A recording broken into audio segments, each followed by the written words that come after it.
Student, myself Mohammed Shahzadeh sir, and now I'm going to start your next chapter video, and this chapter name is chapter number 1, and this is chapter number 1, and chapter name is Indian Economy 1950 to 1990. It mean to say कि बेटा हम लोग Indian economy अब हम पढ़ने वाले हैं 1950 से लेकर के 1990 के बीच में, यानी 40 सालों का हम लोग इंडियन इकोनॉमी पढ़ने वाले हैं। और इससे पहले हम लोग जो चैप्टर पढ़ रहे थे उसका नाम था Indian economy on the eve of independence, यानी आज़ादी से पहले की जो इकोनॉमी थी वो पूरी की पूरी हम पढ़ रहे थे। यानी हमने आपको बताया पिछली क्लासेस में, लास्ट क्लासेस में, कि आज़ादी से पहले की इकोनॉमी क्या थी, यानी उस वक्त कौन था, कौन राज कर रहा था, वो थे ब्रिटिशियर। ब्रिटिशियर से पहले कौन थे? ब्रिटिशियर से पहले हम लोग क्या थे? सेल्फ डिपेंडेंट थे। जो हम लोग जो है कैश क्रॉप को ना उगा करके बल्कि फूड क्रॉप्स को उगाते थे। हम लोग अपनी लाइवलीहुड को खुद ही जनरेट करते थे। और इस चैप्टर्स में मैंने आपको काफ़ी चीज़ें एक्सप्लेन की हुई थी, जिसमें मैंने बताया कि आज़ादी से पहले हमारी इकोनॉमी जो है वर्ल्ड फेमस थी, क्योंकि हम लोग हैंडीक्राफ्ट इंडस्ट्री में वर्ल्ड फेमस थे।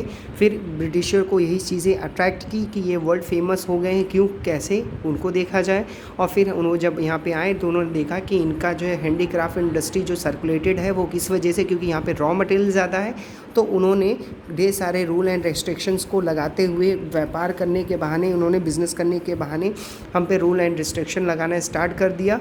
और फिर धीरे धीरे हमारी इंडस्ट्री स्टेबल की, और फिर उसके बाद हमारे रूल एंड रेगुलेशन को लगाते हुए हम पर राज करने लगे। और फिर फाइनली क्या हुआ कि हमें रॉ मटेरियल का एक्सपोर्टर बना दिया और फिनिश गुड्स का इंपोर्टर बना दिया। और कहीं पे भी अगर हम किसी अदर कंट्री में कोई भी गुड्स को एक्सपोर्ट करते थे तो 50% एक्सपोर्ट करते थे,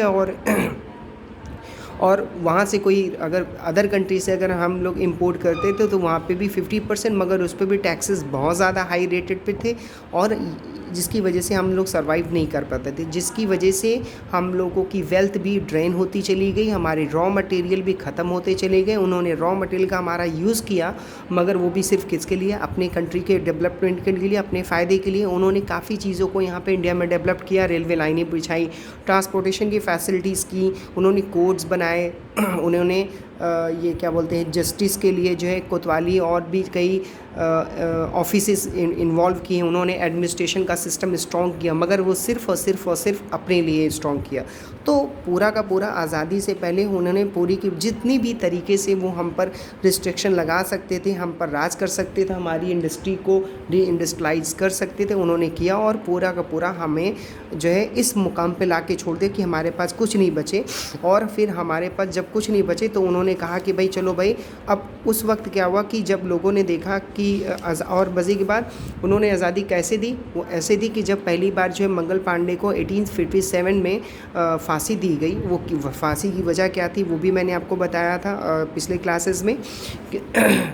और फिर इसके बाद फिर कंटिन्यू जब इंडियन पर्सन ने देखा कि ये जो अपने बटालियन के सिपाही के ही नहीं हो सके तो मेरे क्या होंगे, बस उसी जगह से विद्रोह की भावना उत्पन्न हो गई। इट मीन टू से जो है फ्रीडम को अचीव करने के लिए जो लोगों के मन में मोटिवेशन इन्वॉल्व होने लगे, और लोगों ने अंततः जो है फ्रीडम के लिए बोला। उसमें सुभाष चंद्र बोस, चंद्रशेखर आज़ाद और भी राजगुरु, जिसका 3 नाम आप फेमस नाम जानते हैं, जिनको फांसी दी गई थी।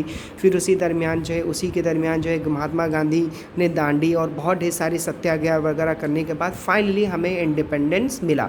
तो हमें जो आज़ादी मिली, वो आज़ादी मिली तो, मगर उसमें भी उन्होंने डिवाइड एंड रूल को फॉलो करते हुए उन्होंने हमारी इंडिया को 2 टुकड़े में बांट दिया। एक हो गया भाई एक हो गया हमारा क्या, वेस्ट पाकिस्तान, एक हो गया हमारा ईस्ट पाकिस्तान, जिसे बांग्लादेश जानते हैं अब, और पाकिस्तान तो ऑलरेडी है ही।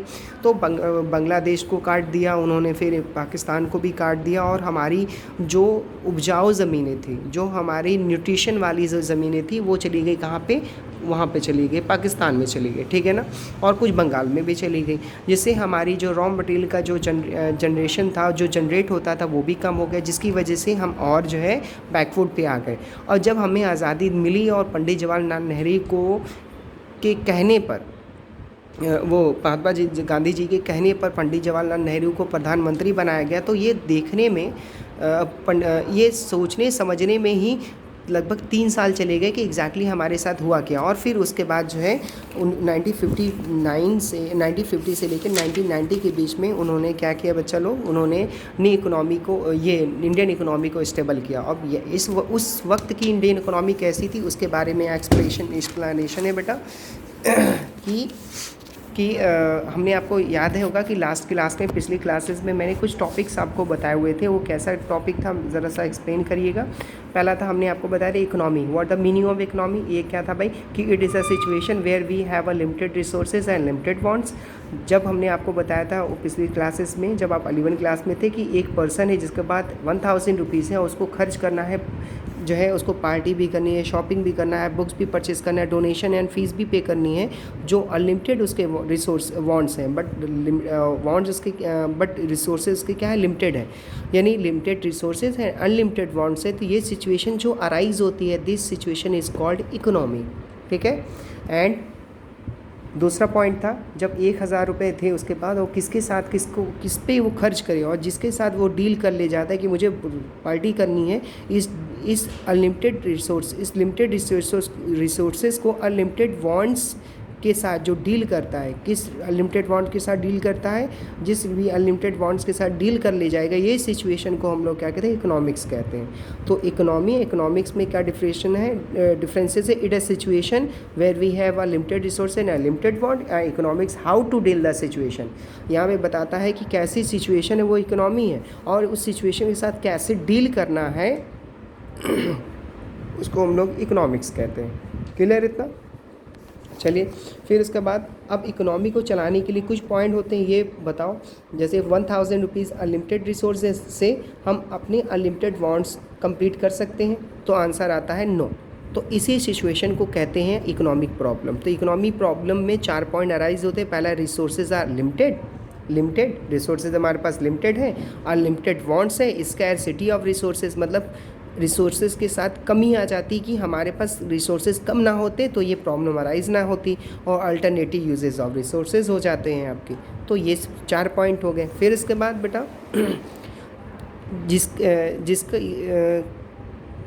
किसकी वजह से, जिस चीज़ की वजह से जो है economy, central problem of economy होती है, उसमें 3 पॉइंट आते हैं। पहला, what to produce, how to produce and from whom to produce. What to produce में selection of goods and services and the quantity to be produce, यानी कौन सा गुड्स प्रोड्यूस करें और कितनी क्वांटिटी में प्रोड्यूस करें, 2 सिचुएशन आती थी।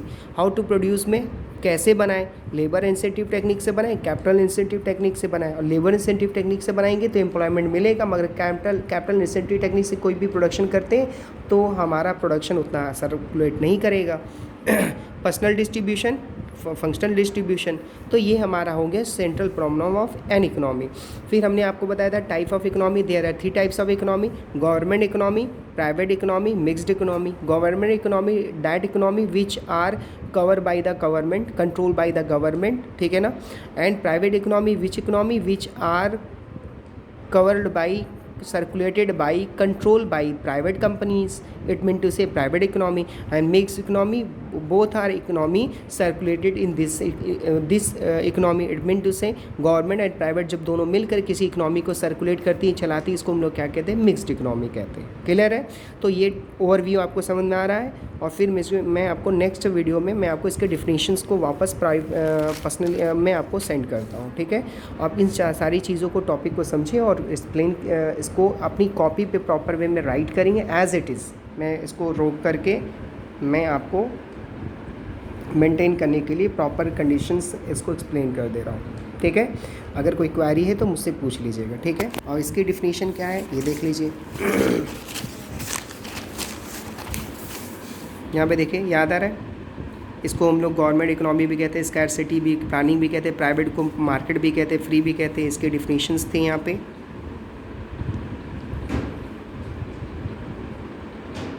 ठीक।